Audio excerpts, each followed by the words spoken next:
Hi, everybody. I'm Bob Bowman, Editor-in-Chief of Supply Chain Brain, and I want to welcome you to this presentation on warehouse management solutions, transforming fulfillment operations with software and robotics, presented by SnapFulfil. One quick note, there will be an audience question and answer session at the end of this presentation. Audience members are encouraged to submit their questions at any time during the presentation by clicking on that Q&A icon at the bottom of your screen. Now, in this fast evolving retail landscape, efficient fulfillment is critical to maintaining competitiveness and customer satisfaction. So today, we're going to explore the transformative power of advanced technologies in warehouse automation. We'll delve into a compelling case study of McGee Company, a leading home decor retailer, and its innovative deployment of the SnapFulfil warehouse management system, the SnapControl multi-agent orchestration platform, and multiple automation devices, including autonomous mobile robots and packaging technology. Quick look at what we're going to be doing today, our agenda for the meeting. We're going to start out with a discussion, a little brief thing about SnapFulfil. You learned about the company, at which point then we will move into that McGee Company case study. That will be followed by a panel discussion in which I will have the privilege of being able to ask our panelists some questions. And then we'll wrap it up with an audience Q&A. Once again, please submit those questions at any time during the presentation. We'll get to them at the end, as many of them at the end as we possibly can.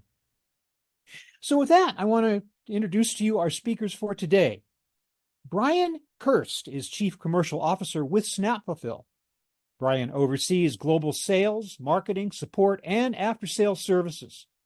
With over 30 years of experience in supply chain, logistics, and digital technology, Brian previously led Synergy's customer-facing operations in North America, and before that co-founded two 3PL order fulfillment companies, Total Reliance and Research Fulfillment. Randon Manuela is Vice President of Fulfillment Center Operations and Logistics with McGee Company. Randon specializes in direct consumer, B2B, and omnichannel operations, culture transformation, team building, contract negotiations, third-party logistics, and continuous improvement. So now we're going to watch a short video about SnapFulfil.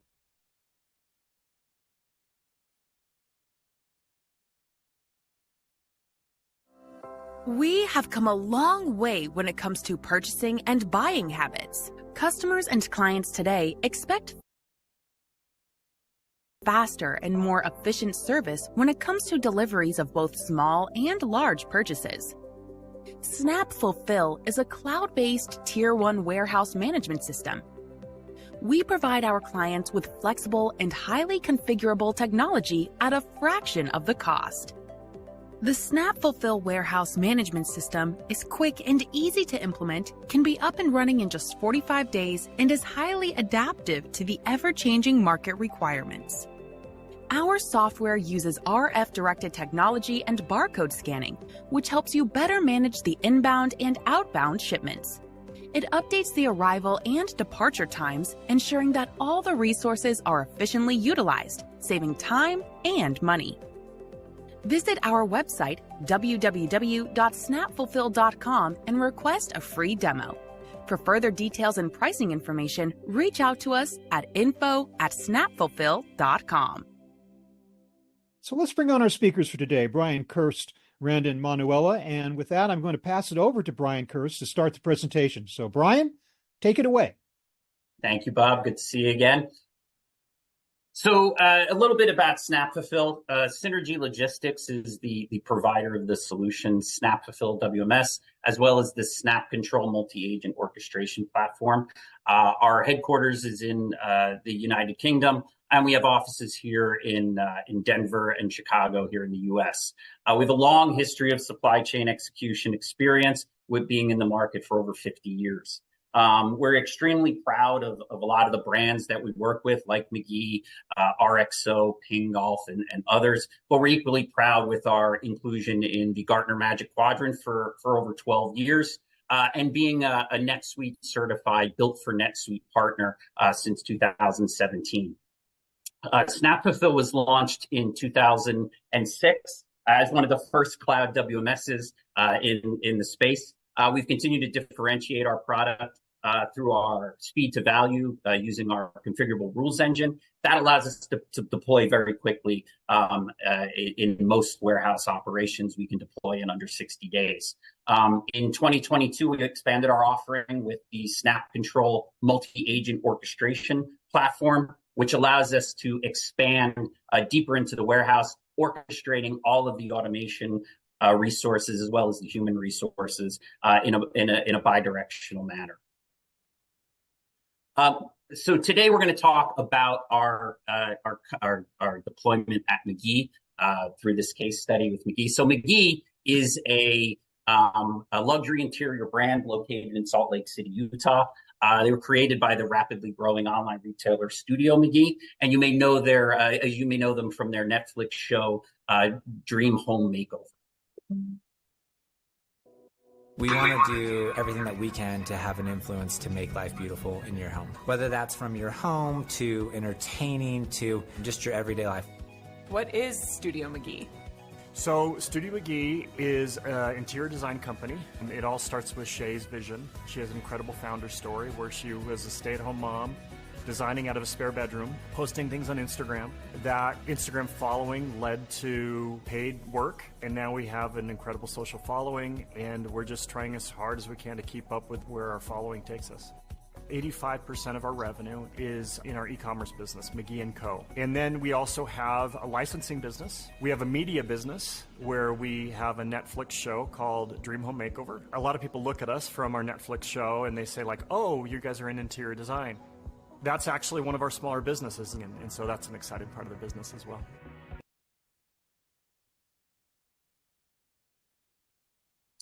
So when we talk about the deployment of SnapFulfil at McGee & Company, it was an extremely, what appeared to be an extremely daunting task of moving an operation from a 70,000 square foot warehouse into a 300,000 square foot space. In addition to that, deploying a new ERP with NetSuite and enhancing the warehouse operation with automation, with pack size and AMRs from 6 Rivers.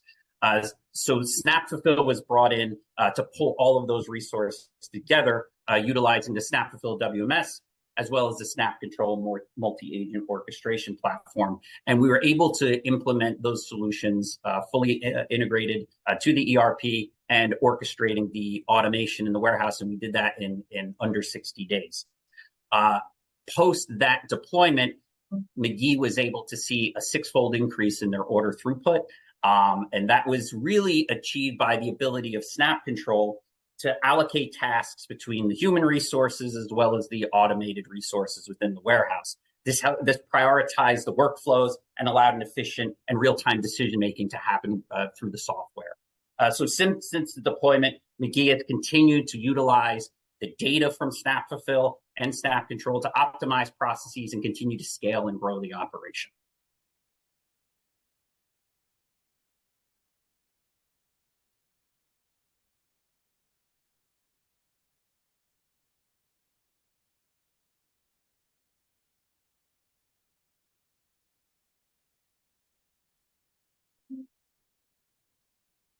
Bob's on mute. Oh, I'm sorry, we had a little glitch there. But again, thank you very much, gentlemen, for your great presentation. And this is my opportunity to ask both of you some questions to further elicit information about this case study and the SnapFulfil solution. Let me start with Randon, and then maybe go to Brian about this.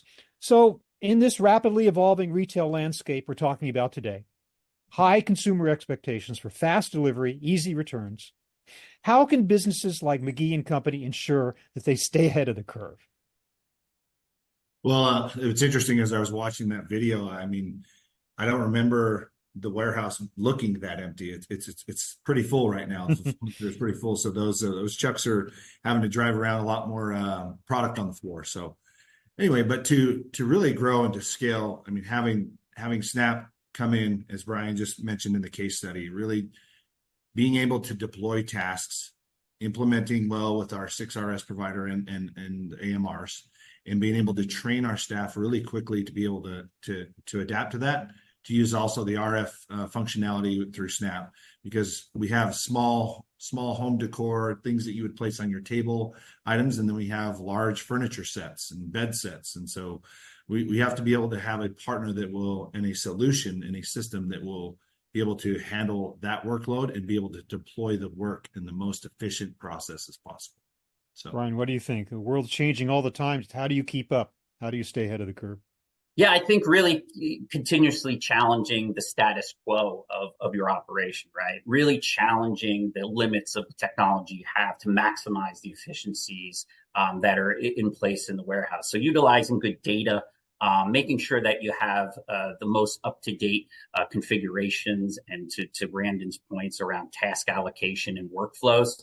And as your product lines change and your processes change, making sure that the system is staying current with those. And engaging your partners to know what new features and what new functionality is available to your operation so that you're able to deploy that in a meaningful way. Yeah. Well, the latest configuration's great, but you don't want to be obsessed with the latest thing to come down the pike just because it is the latest thing, right, Brian? So at some point you have to say, this will work for me. I've got to keep up with this system that I'm working on, eat configurations of that system, and yet not be dazzled to the point where you're throwing your operation to constant chaos because you always want the next shiny new thing. Yeah, the shiny new object is something that we kind of see a lot in the market right now, especially on the automation side. There's constantly something new. There's constantly something great. And you shouldn't just chase that because it's new or great. You really have to be thoughtful about what you're deploying in your operation, and that it has impact on your specific goals. On the other hand, what about scaling up? What role does technology play, Brian, in scaling operations for fast-growing retail businesses? The technology is the cornerstone of any good retailer, right? And on the entire landscape, from their e-com platform all the way down to the technology that's driving their operation. Specifically to the fulfillment operation, which is really what we're here to talk about. The most efficient operations are in a constant state of evaluating their processes. They typically have some engineers or folks like Brandon who are really focused on continuing improvement, continuing focus on excellence within the operation. And you can do that with your technology partners by really evaluating where your gaps are and then finding the solution that fits that gap. The key there is having the right data available to you. So, within your WMS, knowing what your throughput times are, knowing what the time that it's taking to accomplish specific tasks. So it's not always a labor issue. It could be a process issue. If it's taking me too long to pack a certain way, maybe that I need to evaluate the process, not necessarily the person. So really focusing on all of that data and pulling out those meaningful KPIs so that you can maximize the use cases within your technology. I mean, you can't operate today without a good technology solution and a good technology stack. But no operation is fixed. It's not in a steady state. Things are changing all the time. You have seasonal peaks and valleys. You have suddenly surges in demand. You have all kinds of things that you've got to be ready for. So, Randon, how important is it to be flexible in warehouse management, especially when you're dealing with diverse product ranges? So, great question. I've actually had some experience with Brian in the past where we implemented Snap at a different company that I was at. And the implementation went really well, but we were a much different business. We were in cosmetics and skincare with less than 1,000 SKUs. And now I'm in a business where we have home furnishings and home decor items. And we have over 14,000 SKUs that range from all different sizes. So having that flexibility in warehouse management to be able to adapt, seeing it from a small scale, very hero products, very central on your high volume SKUs, to now a very broad, spread over the whole home furnishings and home decor industry.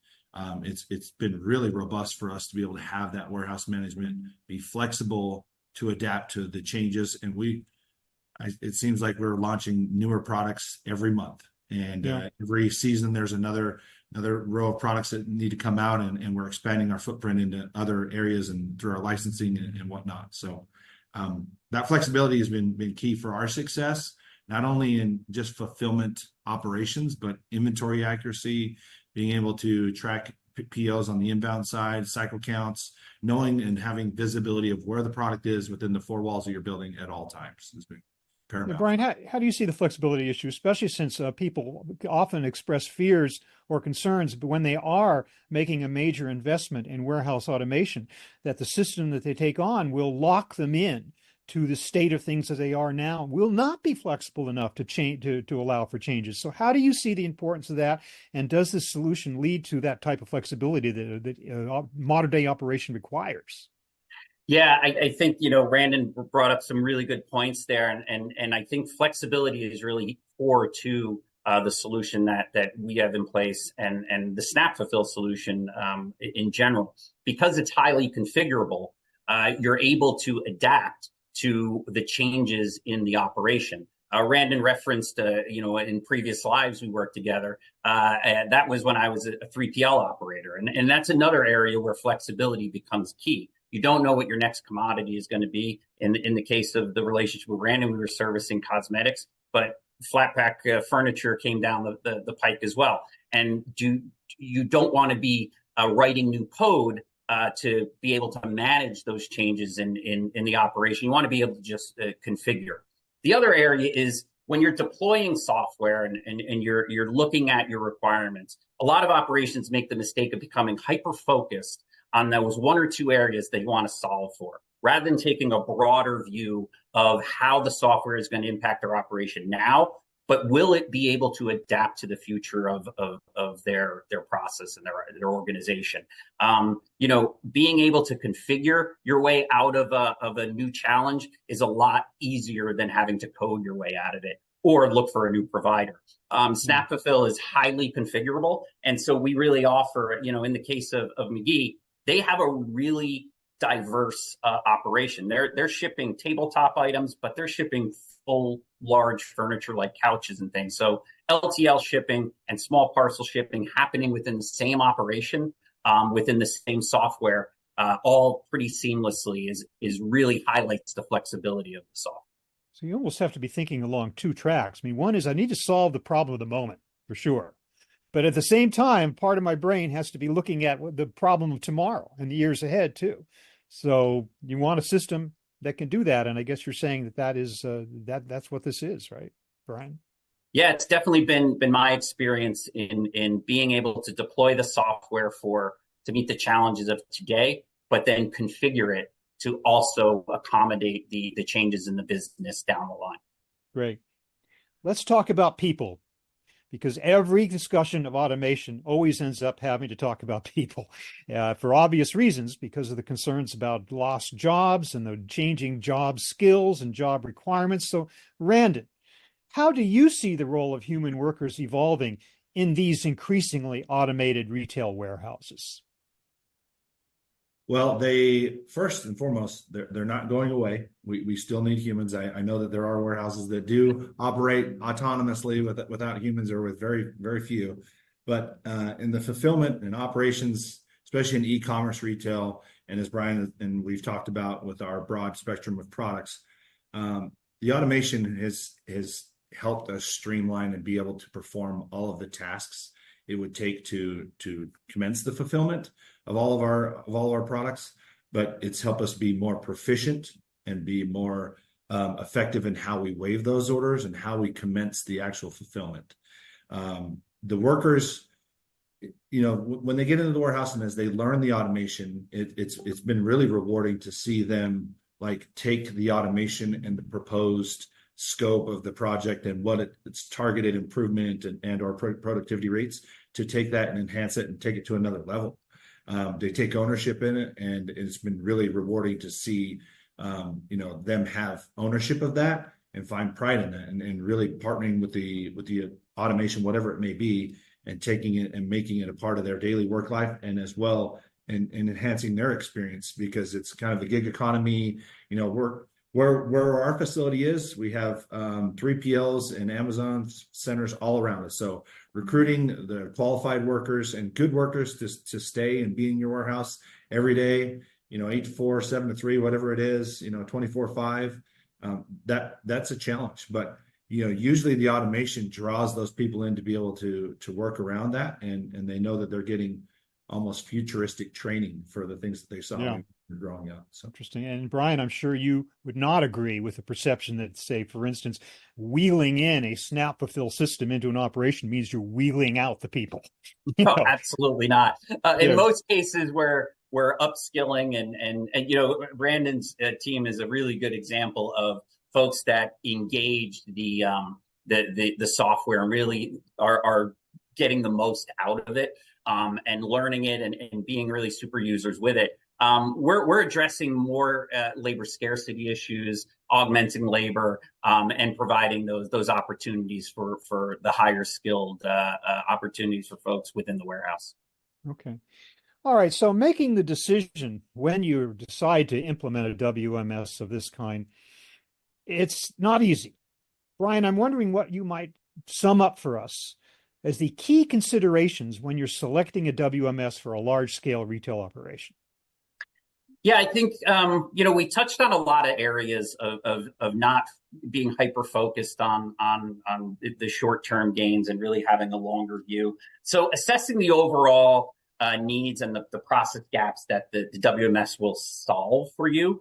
In the case of McGee, moving to the larger warehouse, moving away from a more limited software into a more robust tier 1 system was the goal, to accommodate those different types of fulfillment they were doing, plus being able to then integrate and orchestrate their automation with SnapControl. So really assessing those needs, and then finding the right partner who understands those needs and excels at the deployment of that type of software, and is going to partner with you to make sure you achieve your goals. I think that's really important. So yeah, really assessing and understanding your operational needs, and then finding the right size software that is going to be deployed for today, but also be flexible and adaptable down the line. Brandon, based on what you've told us today, it feels like you guys really did have a very clear idea of what you were looking for in an automation system. I mean, how did you do that? Did you sit down beforehand extensively with everybody? I mean, how did you come to the realization of what it is you needed before you even went out to acquire the system? So, I mean, Brian mentioned it earlier, having a right partner. So we worked with an integrator and consultant that basically went out and found what solutions we were lacking, what would integrate with our ERP system, and what would ultimately improve our operations and where we were at the moment and where we hope to grow, and also cost. Cost is a big part of that as well. So taking all of those things into consideration that Brian just mentioned, knowing where we were, knowing what we know now, and acknowledging what we don't know and where we want to go, what's going to help us get there. And so we leaned heavily on an integrator and a partner and a consultant to help us get to where we wanted to be. Did you find yourself revising your needs and expectations as you went down this journey of acquiring the system? Were there differences later that you understood that you maybe didn't know what you knew back then, but you learned along the way?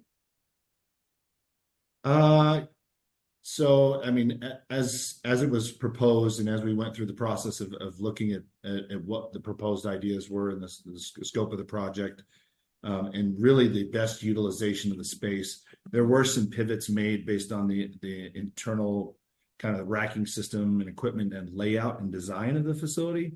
We worked heavily with the landlord and the builders of the facility because it's a brand new facility. It's ours, and we were the first ones to move into it. So there were more pivots on structural layout, engineering, and I would say from a pallet and space utilization than more so on the technology side. Once the proof of concept was done on any of the automation, we were sold and ready to move forward. Yeah. Of course, it's not a magic bullet. You need this automation. It's great automation, but you need to, on top of that, have some kind of strategy for how you're going to use it in an optimal manner. So, Randa, how can a retailer like McGee implement the system correctly to consistently meet tight delivery windows and increasing customer expectations, getting stronger all the time?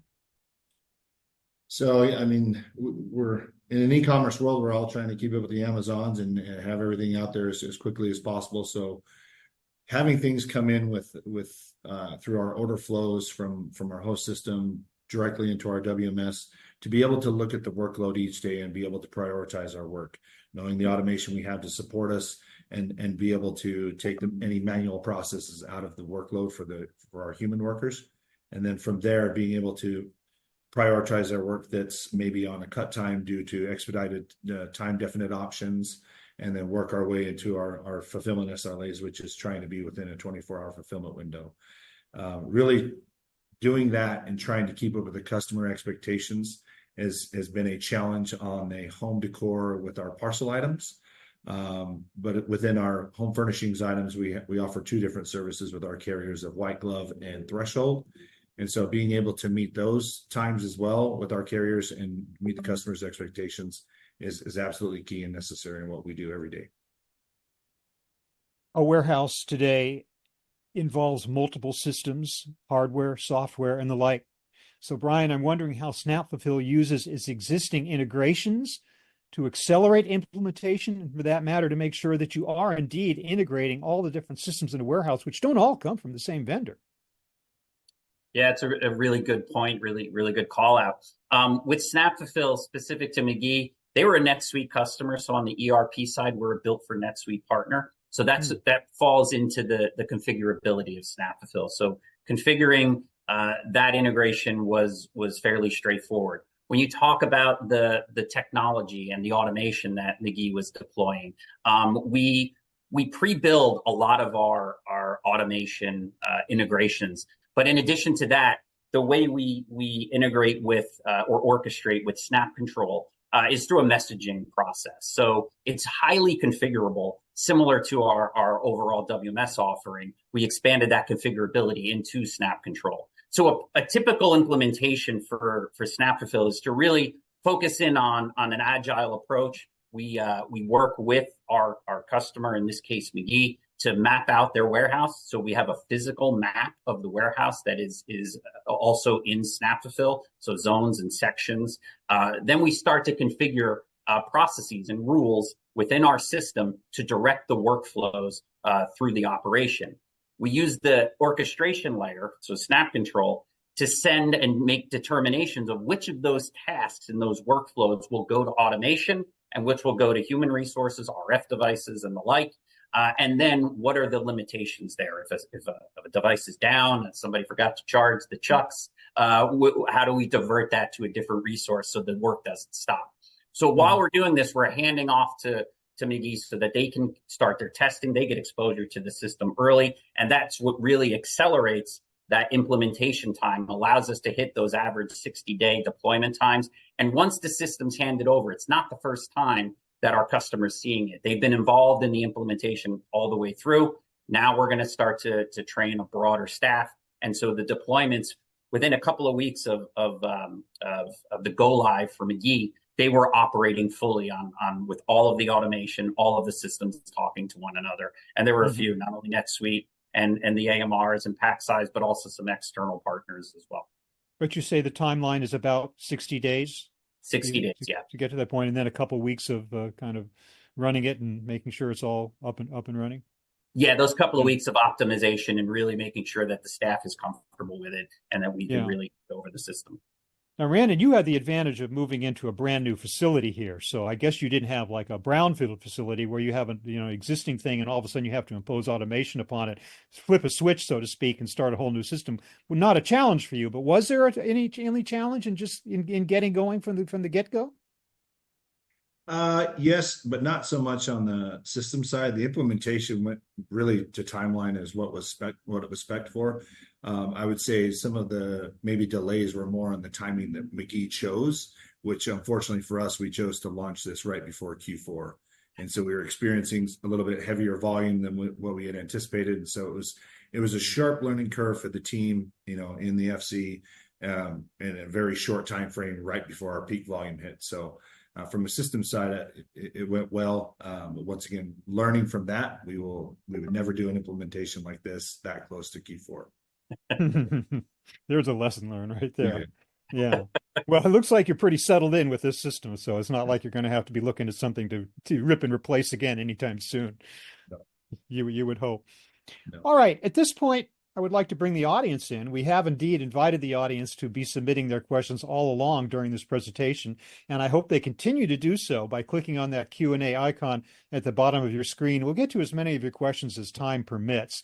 But let's start with this one, and I think I'll kind of push this one to Brian.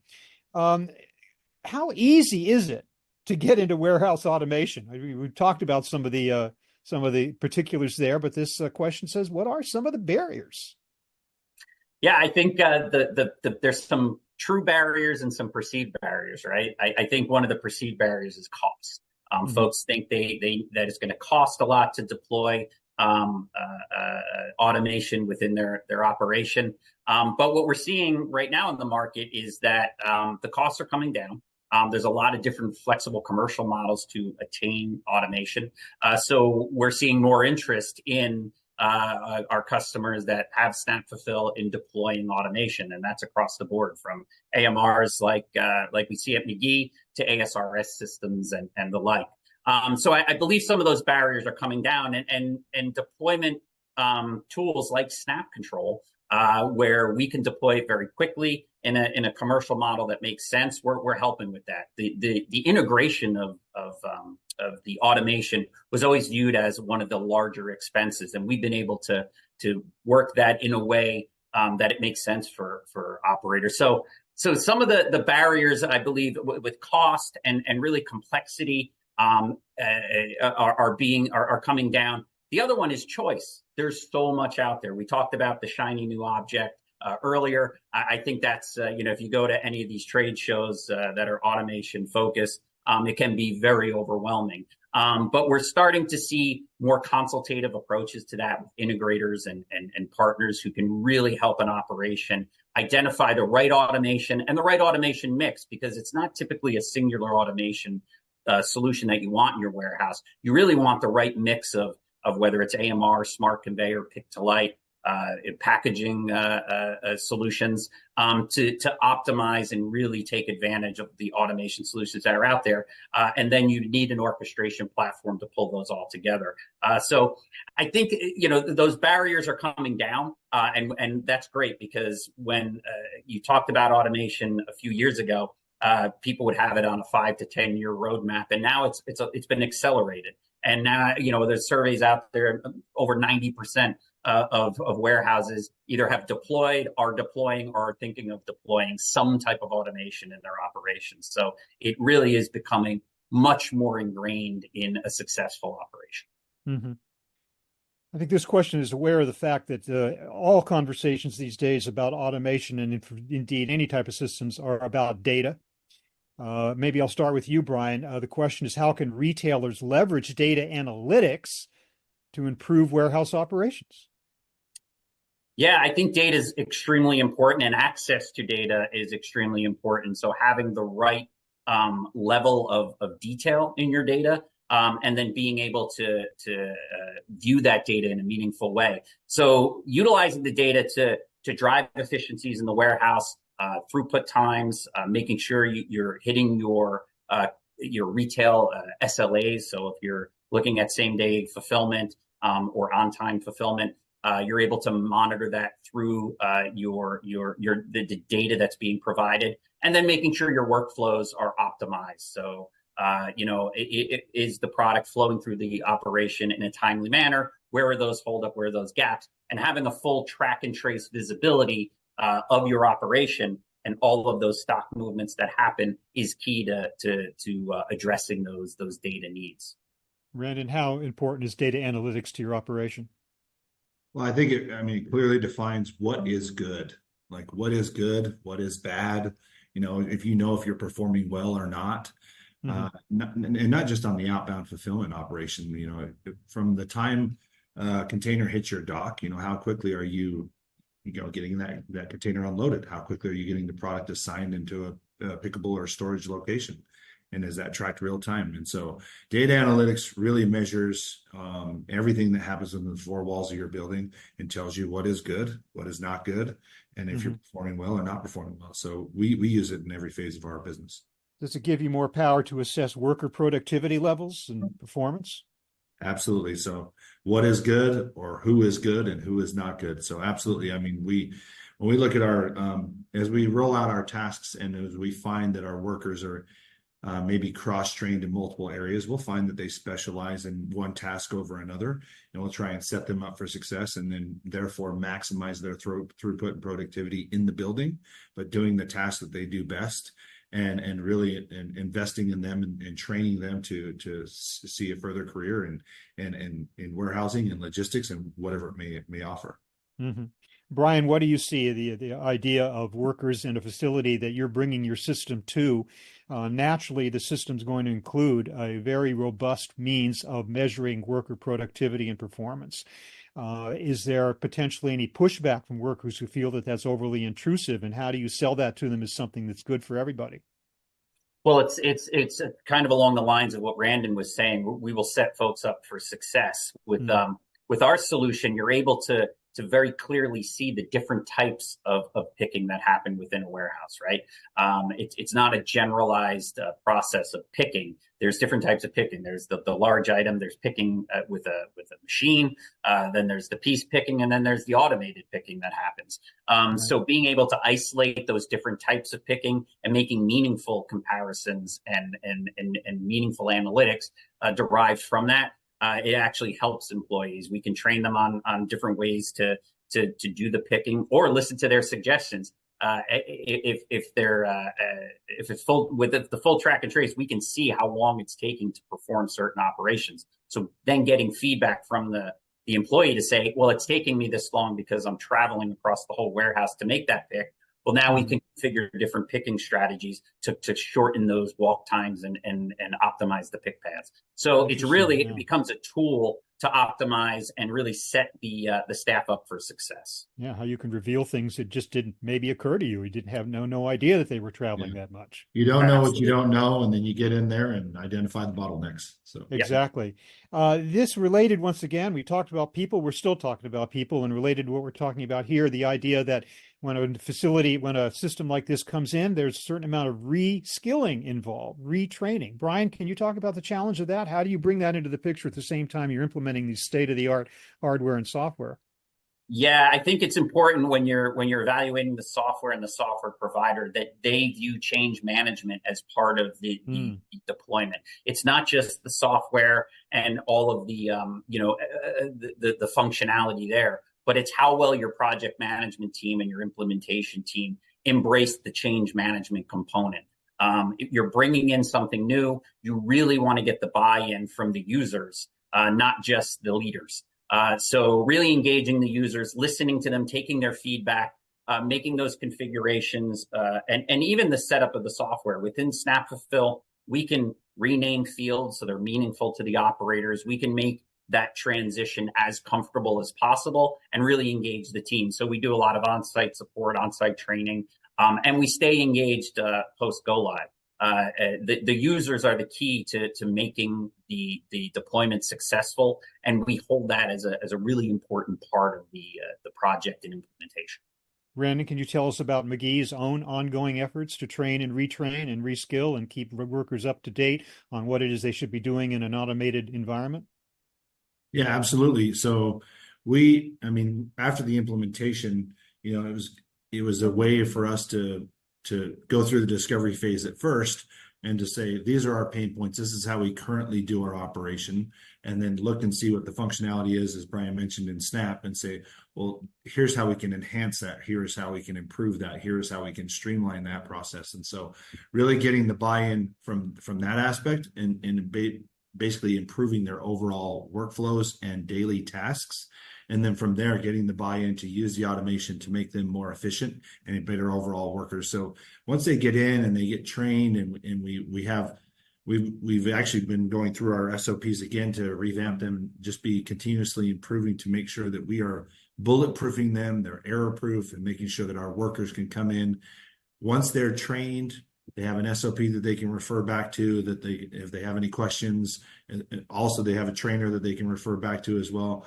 But then as they grow in that area, for example, if somebody grows as a packer and they want to become a picker or work on our inventory teams or any of our kitting teams, that they can do that. And we give them the opportunities to train them in those skills, and then also identify if that's something that they want to continue to pursue and if they can excel at it. So this question takes us back to the beginning once again, the selection process. And the question is this, and I'll ask you, Randon, specifically about you and McGee's experience. What are some of the qualities you look for in a software or robotics provider? Some of this has already been stated, but Yeah. with the robotics, I mean, that was new for us. That was new for me in my personal work experience. I mean, I'd seen it, but I've never worked in a facility with robotics. But wanted to find a partner that supported us because it was so new and it was something that nobody had any experience with, that would support us not only through the discovery and implementation, but then help support us into helping us bring us up to a learning curve that we could feel good about, and then ultimately push past our ROI for the project. And so finding the right partner that understood what it is that we were trying to accomplish today and potentially in the future with our business growth and our plans, with our strategic vision, and then also being able to support us. And we're still learning things about our AMRs and really the analytics that are available to us to be able to make us more efficient. And as we approach Q4, we're trying some of those new opportunities and some of those new learnings, and training our staff and being able to slot things better and being able to operate our waves and pick them in more optimized pick paths. And Brian, what do your prospects and your current customers tell you about what they want from you in a software or robotics provider? Yeah, that's a really good question. And one, I feel, I'm in a unique position being on the other side. As an operator, operating 2 3PLs, I went through an intense selection process when I started my first 3PL. And one of the things that really drove us to SnapFulfil at that time was something we talked about before, which was the flexibility and the scalability and adaptability of the software. But more importantly, the attentiveness that we received in the sales process to what our exact needs were, and really Snap's ability to demonstrate specific use cases that reflected our business, and were really relative to us. So I would say when prospects come to us, there's always those overview demos, and you're going to get a flavor of what the WMS does. But really give your selection process some specific use cases and allow providers to try and demonstrate those. If they're able to, and they show a real understanding of your operation and of your need, that's going to separate them from the pack pretty immediately. So I would say be pretty specific in what your needs are, because if you're general, most WMSs have the core competencies, but it's when you get into those specific use cases that can be configured in a demo that shows the configurability and flexibility of the system, and it usually then separates and differentiates the software from the pack. Great. Well, unfortunately, I have to be the bearer of bad news, and that is that we are just about out of time. However, we do have time for one final question. I'm going to ask both of you to answer it, but I'm going to start with Randon. What do you see as the biggest success drivers for seamlessly automating your warehouse? Great question, Bob. I just summarize that really into kind of the big three topics. Finding the right partner would be first, one that understands and knows exactly what it is you're looking for and has experience to be able to see the things that you don't see, knowing that they have their ear to the industry and have experience in other automations that you may not even consider. So finding the right partner that is ultimately focused on your success and not focused on trying to get the biggest, coolest, newest item in your facility. Second would be finding the right solution that your people can work with, can understand, can quickly implement, and be brought up to speed. And from there, having the right people on board to enhance your automation. So out of those three things, I would say right partner, right solution, and then having the right people on board to enhance what it is that you have in your facility and taking it to the next level. And Brian, your view on that? Those are a solid big three. I would add another two. I think really giving thoughtful consideration to your requirements, really sitting down and thinking about what is going to have an impact on my operation through this process, and then evaluating the expertise within your organization to achieve those goals. Do you have the right people, the right talent, the right resources to achieve the goals? And be honest with yourself. If you do not, then go externally and bring in the right partners, whether they're consultants or integrators, who will help you achieve those automation and technology solutions for your operation. Well, thank you so much, both Brian and Randon, for that great presentation on software and robotics in a modern day warehouse, and for telling the story of McGee as well. I do want to bring our viewers' attention to the opportunity to download a copy of the McGee and Company case study that we've been talking about today. There is the QR code. You can snap a shot of that if you want, or if you can't do that in time before we go off, we will be actually sending this to everybody who attended this presentation. So again, www.snapfulfil.com would be your way of reaching SnapFulfil as well. So thanks again, guys, and thank you, audience, for your great questions and participation. And everybody, good luck to you in your future endeavors. And everyone, have a great day. Thank you, Bob. Thank you.